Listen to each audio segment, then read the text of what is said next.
Hello everyone, welcome to সাফল্য Bangla YouTube channel. সাফল্য বাংলার এই মুহূর্তে তোমাদের সকলকে স্বাগত জানাচ্ছি। বন্ধুরা, জিএনএম এএনএম 2024 নার্সিং পরীক্ষার জন্য আজকের আমাদের ক্লাসের আলোচ্য বিষয় হচ্ছে জেনারেল নলেজ, অর্থাৎ জিকে। তোমাদের অনেকের সমস্যা থাকে, জিকে একটা হিউজ জায়গা, আবার অনেকের পড়তে মজা লাগে যে দেখি না একটা নতুন কিছু শিখতে পারবো।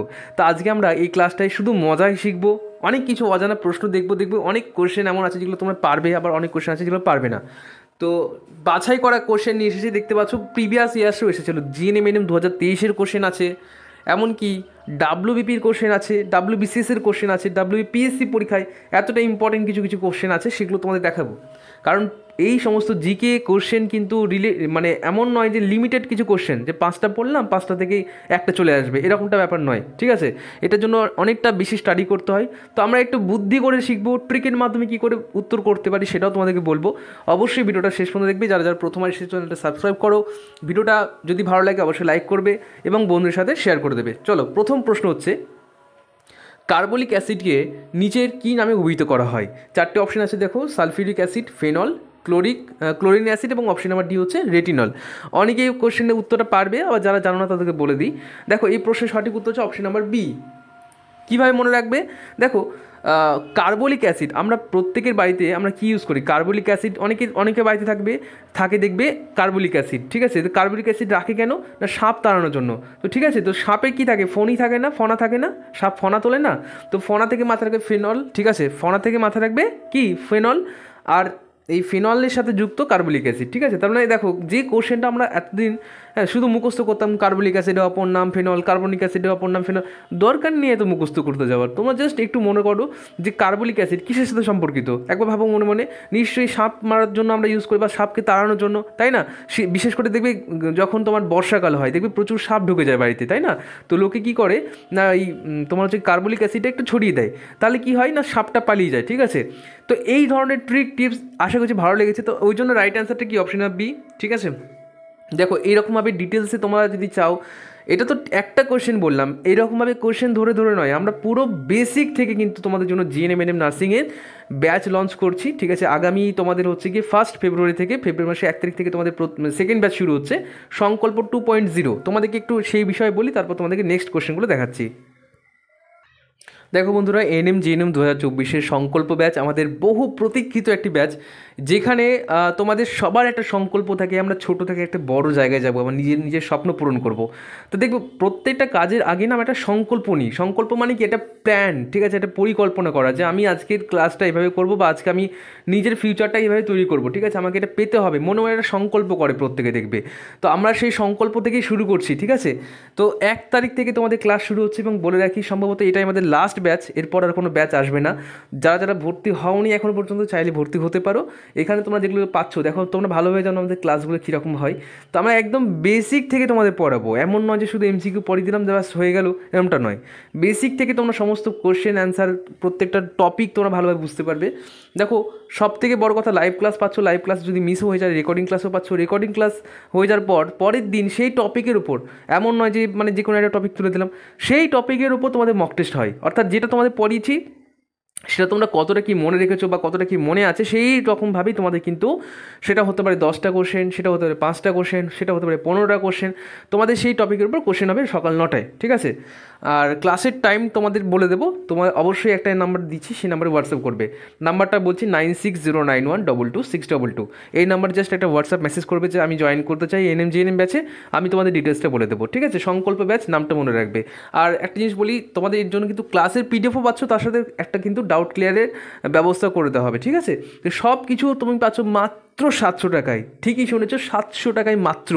মাত্র কথাটা বললাম এই জন্যই অনেক স্টুডেন্ট বুঝতে পারে না যে প্রতি মাসে 700 টাকা লাগছে, এরকমটা নয়। তাহলে কত লাগতো? 6-7 4200 টাকা লাগতো, মানে 4200 টাকা। এত টাকা লাগে না, অনলি লাগে 700 টাকা, ঠিক আছে? 6 মাস তোমরা পড়তে পারছো, 6 মাসের জন্য মাত্র 700 টাকা নেওয়া হচ্ছে। ঠিকই শুনেছো। তো যদি কেউ ভর্তি হতে চাই, বা তোমার পরিচিত যদি কেউ থাকে জিএনএমএন নার্সিং পরীক্ষা দিচ্ছে, তাকে শেয়ার করে দাও, তাকে জয়েন করার জন্য বলতে পারো, ঠিক আছে? চলো, এবার আমি আসছি পরে, আবার আমাদের ক্লাসে ফিরিয়ে যাচ্ছি। দেখো পরের প্রশ্ন হচ্ছে নিম্নলিখিতগুলির মধ্যে টিউমার রোধী একটি অ্যান্টিবায়োটিক হলো ড্যাশ। তো টিউমার রোধী মানে কি, যে টিউমারকে রোধ করে। অ্যান্টিবায়োটিক মানে কি, যেটা ধরো আমাদের ওষুধের মতো, ঠিক আছে। অ্যান্টিবায়োটিক মানে অ্যাকচুয়ালি ওষুধই, ঠিক আছে। তো এই যে চারটে অপশন আছে দেখতে পাচ্ছ, এর মধ্যে কোনটা আমাদের টিউমার রোধ করতে সাহায্য করে? চারটে অপশন কী কী আছে? এমেক্সিসিলিন, ঠিক আছে, এমেক্সিসিলিন। তারপর দেখতে পাচ্ছ অপশন নাম্বার বি হচ্ছে টোব্রামাইসিন। তারপর অপশন নাম্বার সি হচ্ছে নিটিলমাইসিন এবং অপশন নাম্বার ডি হচ্ছে মেট্রোমাইসিন, ঠিক আছে। তো চারটে অপশনের মধ্যে কোন অপশনটা এমন যেটা হচ্ছে তোমার টিউমার রোধ করতে সাহায্য করে? তো প্রশ্নের সঠিক উত্তর কি? এই প্রশ্নের সঠিক উত্তর হচ্ছে অপশন নাম্বার এ, এমিক্সিসিলিন, ঠিক আছে। এমিক্সিসিলিন একটি এমন একটা অ্যান্টিবায়োটিক, ঠিক আছে। এটা এই প্রশ্নের উত্তর আশা করছি অনেকে পারবে না। যারা যারা পারবে না খাতায় কিন্তু নোট করো, এবং কোন প্রশ্নের উত্তর পারছো সেটা তোমরা কমেন্ট করে জানাবে, যে 1 নম্বর প্রশ্নের উত্তর পেরেছো কি পারোনি, 2 নম্বর প্রশ্নের উত্তর পেরেছো কি পারোনি, সেটা কিন্তু কমেন্ট করে জানাবে, ঠিক আছে। তো দেখো এখানে আর একটা আমি তোমাদের রিলেটেড কোশ্চেন দিয়ে দিয়েছি, নিচের দিকে দেখো যে 1927 সালে স্যার আলেকজান্ডার ফ্লেমিং, ঠিক আছে, প্রথম অ্যান্টিবায়োটিক পেনিসিলিন আবিষ্কার করেছিলেন। এই প্রশ্নটা তোমরা বলো তো কতবার তোমাদের কত জায়গায় এসেছে যে পেনিসিলিন কে আবিষ্কার করেছিলেন? তো উত্তরটা হচ্ছে আমাদের স্যার আলেকজান্ডার ফ্লেমিং, ঠিক আছে। যদি প্রশ্নটা এরকমভাবে আসে যে প্রথম অ্যান্টিবায়োটিক, তো এখানেও অনেকে বুঝতে পারবে যে প্রথম অ্যান্টিবায়োটিক কিন্তু তোমাদের হচ্ছে পেনিসিলিন, ঠিক আছে। কত সালে সেটাও মনে রাখবে, 1927 সালে। তো দেখো এই রিলেটেড কোশ্চেনগুলো তোমাদের দিয়েছে, যাতে তোমরা বুঝতে পারো, এবং এগুলো তোমরা যদি চাও বেসিক থেকে শিখতে, তাহলে কিন্তু আমাদের পেইড ব্যাচে জয়েন করতে পারো, ঠিক আছে। চলো এবার আসছি পরের কোশ্চেন হচ্ছে সাবমেরিনের নাবিকরা জলের উপরিতলের বস্তু দেখতে পায় কোন যন্ত্রের সাহায্যে? এই কোশ্চেনটা এসেছিল 2023-এরই জিএনএমএনএম পরীক্ষায়, অর্থাৎ আগের বছরের প্রশ্ন কিন্তু এসেছিল। তো দেখো এটা হচ্ছে আমাদের উত্তরটা আমি বলে দিই তোমাদের, তোমরা হয়তো পারবে এটা, যারা যারা পারবে না দেখে নাও। এটা হচ্ছে উত্তর পেরিস্কোপ। পেরিস্কোপটা কি? এটা ধরো একটা জল, ঠিক আছে। সাবমেরিন মানে কি? সাবমেরিন মানে যেটা জলের নিচে থাকে। আমরা জানি কি আমাদের ভারতবর্ষে 3 রকম বাহিনী রয়েছে, একটা স্থলবাহিনী, একটা জলবাহিনী, একটা হচ্ছে আকাশ বাহিনী। তো জলে যারা কাজ করে, ইন্ডিয়ান নেভি হলো, ঠিক আছে। তো এরা কি করে না, সাবমেরিন মানে জলের একদম নিচে গিয়ে এরা কিন্তু যুদ্ধ বিমান বিভিন্ন রকম কিন্তু রয়েছে এদের, ঠিক আছে। তো সেখানে কি হয় না, এই জলের উপরিতলে কেউ আছে কি না সেটা কী করে দেখবে? তারা তো জলের নিচে থাকে সবসময়, ঠিক আছে। তো এটা ধরো একটা জাহাজ, একটা জাহাজের মধ্যে একটা পেরিস্কোপ রাখা থাকে। তো ওরা কী করে, এই দেখো এখান থেকে দেখবে, এখান থেকে চোখ দিয়ে দেখছে কেউ আছে কি না, এইভাবে লাগিয়ে উপর দিক থেকে দেখতে পাই যে জলের ওপরে কেউ কোনো জাহাজ বা কোনো মানুষ বা কোনো কিছু, কোনো আক্রমণ আসছে কি না, সেটা কিন্তু উপর থেকেই দেখতে পাবে। তো এই যে যন্ত্রটা, সেটার নাম হচ্ছে পেরিস্কোপ, বোঝা গেছে। পেরিস্কোপের মাধ্যমে তারা কিন্তু যারা আছে তোমার সাবমেরিনে যারা নাবিকরা থাকে, নাবিক মানে যারা যেমন সৈন্য, ঠিক আছে, ইন্ডিয়ান নেভি, তাদেরকেই বলা হচ্ছে। তো নাবিকরা কী যন্ত্রের সাথে দেখে? তো উত্তরটা আশা করছি পেরে গেছো। অপশন নাম্বার বি হচ্ছে প্রশ্নের সঠিক উত্তর, পেরিস্কোপ। চলে আসি পরের কোশ্চেন। সার্ক সার্ক কত সালে গঠিত হয়েছিল? এই প্রশ্নটা না জানি কতবার এটা রিপিট হয়েছে। সার্ক কত সালে প্রতিষ্ঠিত হয়েছিল, সার্ক কবে গঠিত হয়েছিল, এবং তোমাদের একটা প্রশ্ন আসতে পারে যে সার্কের সদর দপ্তর কোথায়? তোমরা কমেন্ট করে জানাবে, এটা তোমাদের হোমওয়ার্কের কোশ্চেন থাকলো, সার্কের সদর দপ্তর কোথায়, এটা তোমরা কমেন্ট করে জানাবে, ঠিক আছে। দেখো কবে গঠিত হয়েছিল সেটা বলে দিই তোমাদের, 1985 সালে কিন্তু এটা হচ্ছে গঠিত হয়েছিল, ঠিক আছে, 1985 সালে। সার্কের ফুল ফর্ম কি? সার্কের ফুল ফর্ম দেখতে পাচ্ছ, south Asian association of regional corporation, ঠিক আছে। এটা হচ্ছে সার্কের ফুল ফর্ম। আমরা ছোটোবেলায় পড়েছিলাম না সার্কে, যখন মোটামুটি তোমার 8 কি 7-এ পড়ি, তখনই কিন্তু এই সার্ক নিয়ে পড়েছিলাম, তাই না? আচ্ছা, তো চলো এখানে দেখে নিই কী বলছে, এই ডিটেলসটা একটু দেখা আছে। দেখো, দক্ষিণ এশিয়া আঞ্চলিক সহযোগিতা সংস্থা, দক্ষিণ এশিয়ার একটি আঞ্চলিক সংস্থা। এটা হচ্ছে এই সার্কটা হচ্ছে কি, একটা দক্ষিণ এশিয়ার একটা আঞ্চলিক সংস্থা। এটা কি করে? এর সদস্যগুলো দেখো, এই সদস্য দেশগুলো থেকে অনেক সময় প্রশ্ন আছে যে এর মধ্যে কোনটি এর সদস্য। দেখতে পাচ্ছ বাংলাদেশ, পাকিস্তান, ভারত, ঠিক আছে, শ্রীলঙ্কা, মালদ্বীপ, নেপাল, ভুটান এবং হচ্ছে আফগানিস্তান। এরা হচ্ছে সার্কের মানে বলতে পারো যে এরা হচ্ছে সার্কের সদস্য, ঠিক আছে, মেম্বার। তোমরা আমাকে কমেন্ট করে জানাবে যে সার্কের সদর দপ্তর কোথায় রয়েছে। একদম সহজ কোশ্চেন দিয়েছি, অবশ্যই কিন্তু কমেন্ট করে জানাবে। চলে আসি পরের কোশ্চেন। ওয়ার্ল্ড রেড ক্রস দিবস, এটা সম্ভবত তোমাদের জিএনএমএনএম পরীক্ষাতে এসেছিলো, ঠিক আছে। তোমাদের এসেছিলো যে রেড ক্রস দিবস কয় পালিত হয়, বা হয়তো এসেছিলো রেড ক্রসের সদর দপ্তর, এরকম কিছু একটা ছিল, ঠিক আছে। তো যাই হোক, তোমাদের এই রেড ক্রস নিয়ে একটা প্রশ্ন কিন্তু এসেছিলো 2022-এ মেবি, ঠিক আছে। তো একটু দেখে নিব। তো যাই হোক, তোমরা এই প্রশ্নের সঠিক উত্তর দাও। দেখো অপশন এ আছে 7ই জুলাই, অপশন বি আছে 8ই মে, অপশন নাম্বার সি হচ্ছে 25শে ডিসেম্বর এবং অপশন নাম্বার ডি হচ্ছে 12ই জানুয়ারি। তো অনেকেই হয়তো কোশ্চেনগুলো বুঝতে পারবে না, ওই ডেটগুলো মনে থাকে না। দেখো এগুলো মনে রাখতে হবে। 7ই জুলাই হচ্ছে বিশ্ব জনসংখ্যা দিবস, ঠিক আছে, বিশ্ব জনসংখ্যা দিবস, 7ই জুলাই, ঠিক আছে, বিশ্ব জনসংখ্যা দিবস। আমি এখানে লিখে দিলাম জনসংখ্যা দিবস। আচ্ছা 8ই মে হচ্ছে ওয়ার্ল্ড রেড ক্রস দিবস, অর্থাৎ অপশন নাম্বার বি হচ্ছে প্রশ্নের সঠিক উত্তর। 8ই মে কি রেড ক্রস দিবস, এটা আমি দেখো তোমাদেরকে বলি তোমরা কীভাবে মনে রাখবে। 8, ঠিক আছে 8টা দেখো, 8টা যেরকম না, এই দেখো রেড ক্রস মানে কি, যে আমাদের এরকম একটা সাইন থাকে না রেড ক্রস, ঠিক আছে, এটাই তো ক্রস চিহ্ন, ঠিক আছে। আর তোমার হচ্ছে গিয়ে এইটা অ্যাকচুয়ালি আমাদের কিন্তু মেডিকেল ফিল্ডের সাথে যুক্ত, আর এটা অ্যাকচুয়ালি পালিত হয় 8ই মে, ঠিক আছে, রেড ক্রস দিবস। তো আমি আমার মতো করে মনে রেখেছিলাম 8 মানে রেড ক্রস, ঠিক আছে, 8 রেড এরভাবে মনে রেখেছিলাম, ঠিক আছে। তোমরা তোমার মতো মনে করতে পারো 8ই মে হচ্ছে রেড ক্রস দিবস, ঠিক আছে। আর 25শে ডিসেম্বর হচ্ছে আমরা জানি কি 25শে ডিসেম্বর হচ্ছে আমাদের ক্রিসমাস ডে, বড়দিন, কিন্তু তার সাথে মনে রাখবে সুশাসন দিবস কিন্তু বলা হয়, কারণ এই দিনে কিন্তু অটল বিহারী বাজপেয়ী তার জন্মদিন ছিল, এবং এই দিনটা কিন্তু সুশাসন দিবস হিসেবেও কিন্তু পালিত হয়।